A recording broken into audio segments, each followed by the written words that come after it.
This video will analyze relativistic addition of velocities and how the Doppler effect changes wavelength at relativistic speeds.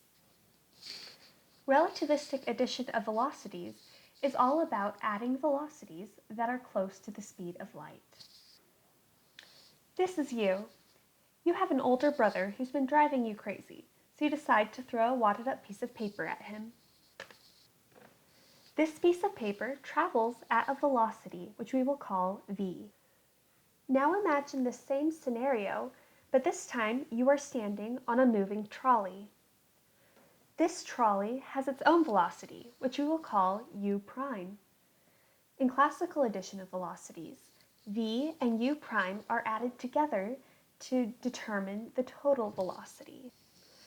If the velocity of the paper relative to the cart is 5 meters per second, and the velocity of the cart itself is 10 meters per second, the total velocity will be 5 plus 10, which is 15 meters per second. Now let's go out to space to see what would happen with objects traveling at faster speeds. This is Superman flying through the cosmos. He encounters a meteorite, which he decides to throw away from himself. Superman has a velocity which we will call v, and the meteorite has a velocity which we will call u prime. Let's assume that Superman is traveling at 80% the speed of light, and that from his perspective, the meteorite is traveling at an additional 30% the speed of light away from him. Now, let's add these velocities together as we did in the previous problem. 0.8 times the speed of light plus 0.3 times the speed of light equals 1.1 times the speed of light. But wait, there's a problem here. You can't go faster than the speed of light. C is the universal speed limit, so we can't have anything greater than 1c. So why did that equation not work? Simply put, we didn't use the complete equation. The full equation is as follows. U, our final velocity, is given by adding velocities v and u prime together. However, in this full expanded equation, we divide v and u prime by 1 plus v times u prime divided by c squared. This is the complete form of the equation. The reason we can do simple addition for the trolley problem is because v and u prime are so small that the denominator is essentially unchanged. So now let's plug our numbers into the actual equation. 0.8c plus 0.3c divided by 1 plus 0.8c times 0.3c divided by c squared. This gives us a final value of 0.887c.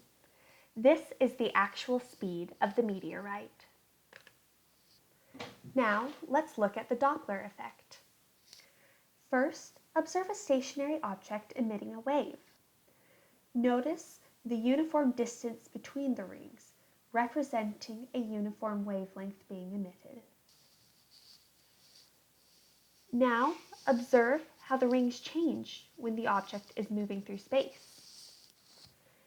Notice how, to the right of the object, the wavelength is compressed, while it is stretched to the left of the object. Think of it as a car that is blaring its horn while it is driving at a certain velocity.